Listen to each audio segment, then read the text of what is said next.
ഐവ silks, Kasaragod, Kanhangad, Mangalore. അല്ലേലും അമിത്ഷയ്ക്ക് നെഹ്റുവിനെ കുറിച്ച് പറയാനേ സമയമുള്ളൂ. നെഹ്റുവിനോട് വല്ലാത്ത ദേഷ്യമാണ് അമിത്ഷയ്ക്ക്. കാരണം ഇന്ത്യ വിഭജിക്കാനുള്ള കാരണം നെഹ്റുവും കോൺഗ്രസുമാണ് പോലും. അങ്ങനെ വരെ കാര്യങ്ങൾ എത്തിയിരിക്കുന്ന സമയം. അതിനെക്കുറിച്ചും കശ്മീരിലെ നിലവിലുള്ള പ്രശ്നങ്ങളെക്കുറിച്ചുമൊക്കെ വ്യക്തമാക്കി അമിത്ഷാ പാർലമെന്റിൽ എണീറ്റ് നിന്നുകൊണ്ട് കാര്യങ്ങൾ അവതരിപ്പിച്ചു. കശ്മീരിലെ പ്രശ്നത്തിന് കാരണം കോൺഗ്രസ്സുകാരാണ് പോലും. കോൺഗ്രസ്സുകാരാണ് കശ്മീരിലെ നിലവിലുള്ള പ്രശ്നത്തിനും മുൻപുണ്ടായിരുന്ന പ്രശ്നത്തിനുമൊക്കെ കാരണമെന്നാണ് അമിത്ഷാ വരുത്തി തീർക്കുന്നത്. ഇതിനൊക്കെ കൃത്യമായ മറുപടി പറയാൻ അവിടെ കേരളത്തിൽ നിന്നും പറഞ്ഞയച്ച എം പിമാരുള്ള കാര്യം അമിത്ഷാ അങ്ങ് മറന്നുപോയി എന്ന് വേണം പറയാൻ. എന്നാൽ ഉടൻ തന്നെ കേരളത്തിൽ നിന്നുള്ള എം പിമാരായിട്ടുള്ള ഡീൻ കുര്യാക്കോസ്, ബെന്നി ബെഹനാന്, അതുപോലെ തന്നെ പാലക്കാട്ടെ ശ്രീകണ്ഠന്, മുരളീധരനൊക്കെ എണീറ്റ് നിന്നുകൊണ്ട് ശക്തമായിട്ടുള്ള മറുപടി നൽകുന്നു. അമിത്ഷാ തിരിച്ചു മറുപടി കൊടുക്കുന്നു.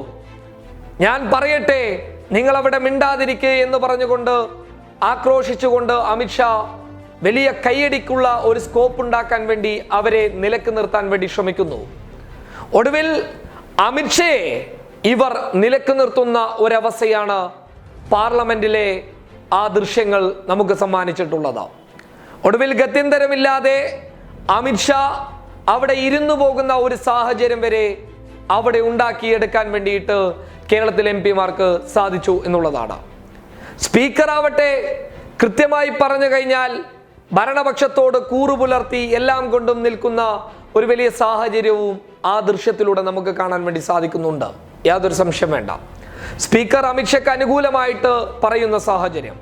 നേരെ മറിച്ച് പ്രതിപക്ഷം BJPക്കെതിരെ, നരേന്ദ്രമോദിക്കെതിരെ, അമിത്ഷയ്ക്കെതിരെ ആരോപണം ഉന്നയിച്ച് മുന്നോട്ട് വരുമ്പോൾ സ്പീക്കർ പ്രതിപക്ഷത്തിന്റെ MLA-മാരെ നിലക്ക് നിർത്തുന്ന ഒരു സാഹചര്യവും നമുക്ക് കാണാൻ സാധിക്കുന്നുണ്ട്. എന്നാൽ അമിത്ഷയ്ക്കെതിരെ തുറന്നു പറയുമ്പോൾ, അമിത്ഷയ്ക്കെതിരെ പ്രതിരോധിച്ച് മുന്നോട്ട് വരുമ്പോൾ കേരളത്തിലെ എം പിമാരെ നിയന്ത്രിക്കാൻ സ്പീക്കർ ശ്രമിക്കുന്നു. എന്നാൽ സ്പീക്കറിന്റെ ആ ശ്രമത്തെയും 8 നിലയിൽ പൊളിച്ചുകൊണ്ട് കേരളത്തിലെ എം പിമാർ വിടുവായിത്തരം വിളമ്പിയോതുന്ന അമിത്ഷയ്ക്ക് കലക്കൻ മറുപടി നൽകിക്കൊണ്ട് പാർലമെന്റിന്റെ അകത്ത് തന്നെ അമിത്ഷയുടെ ഇരിപ്പിടത്തിൽ ഇരുത്താൻ വരെ കേരളത്തിലെ എം പിമാർക്ക് സാധിച്ചു എന്നുള്ളതാണ്. ഡീൻ കുര്യാക്കോസും അതുപോലെ തന്നെ ശ്രീകണ്ഠനും മുരളീധരനും ബെന്നി ബെഹനാനും ഒക്കെ നിരന്നു നിന്നുകൊണ്ട് അമിത്ഷയുടെ കള്ളത്തരങ്ങൾക്ക് പച്ചയായ മറുപടി നൽകിയപ്പോൾ ഒടുവിൽ ഒരു കാര്യവും കഴിയാതെ അമിത്ഷാ ഇരുന്നു പോകുന്ന ഒരു സാഹചര്യം കാണാൻ വേണ്ടി സാധിച്ചു. സ്പീക്കർ ആവശ്യപ്പെടുകയാണ് അമിത്ഷയോട്, നിങ്ങൾ പറയാൻ വേണ്ടിയിട്ട് ആവശ്യപ്പെടുമ്പോൾ പോലും സ്പീക്കറിന്റെ ആ നിർദ്ദേശത്തെ കൃത്യമായ രീതിയിൽ പൊളിച്ചു കൊടുക്കാനും കേരളത്തിലെ എം പിമാർക്ക് സാധിച്ചിട്ടുണ്ട്. അതുകൊണ്ട് ഒരു കാര്യം വ്യക്തമാണ്, കേരളത്തിലെ എം പിമാർ അവിടെ സജ്ജരാണ്.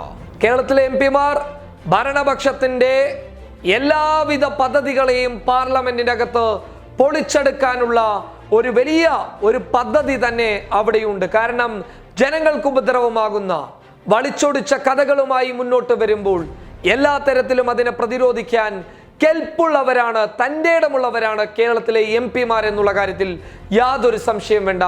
ആ സാഹചര്യത്തിന് അല്ലെങ്കിൽ പുതിയ 2019 ലോക്സഭ തിരഞ്ഞെടുപ്പ് കഴിഞ്ഞതിന് ശേഷമുള്ള ഇന്ത്യയുടെ ലോക്സഭയിൽ പാർലമെന്റിൽ നമ്മുടെ എം പിമാർ എന്തുകൊണ്ടും ശക്തരാണ്, യാതൊരു സംശയം വേണ്ട.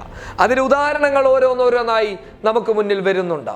സ്പീക്കറുടെ തനിനിറം വിളിച്ചു പറയുമ്പോൾ സ്പീക്കർ പോലും പ്രതിപക്ഷത്തിന്റെ എം പിമാരെ നിയന്ത്രിക്കാൻ ശ്രമിച്ചപ്പോൾ ഹൈബി ഈഡൻ പറഞ്ഞ വാക്കുകൾ, ഞങ്ങൾ ഇവിടെ ഓട് പൊളിച്ചു വന്നവരല്ല, മറിച്ച് ജനങ്ങൾ തിരഞ്ഞെടുത്ത് വന്നവരാണെന്നുള്ള സ്പീക്കറിന്റെ മുഖം നോക്കി ഹൈബി ഈഡൻ പറഞ്ഞ വാക്കുകൾ. അതുപോലെ തന്നെ പ്രഗ്യാ സിംഗ് താക്കൂർ വായിൽ തോന്നിയത് വിളിച്ചു പറഞ്ഞപ്പോൾ അത് നിയന്ത്രിച്ച് അവരെ തിരുത്തി പറയിപ്പിക്കാൻ തയ്യാറായിട്ടുള്ള കേരളത്തിലെ എം പിമാർ. അങ്ങനെ കേരളത്തിന്റെ എം പിമാർ എന്തുകൊണ്ടും പ്രാപ്തരാണ്. അമിത്ഷയെ പോലും നിലക്ക് നിർത്താൻ വേണ്ടിയിട്ട് കേരളത്തിലെ എം പിമാർക്ക് സാധിച്ചു എന്ന് പറയുന്നത് തന്നെ അഭിമാനമാണ്. News desk public Kerala.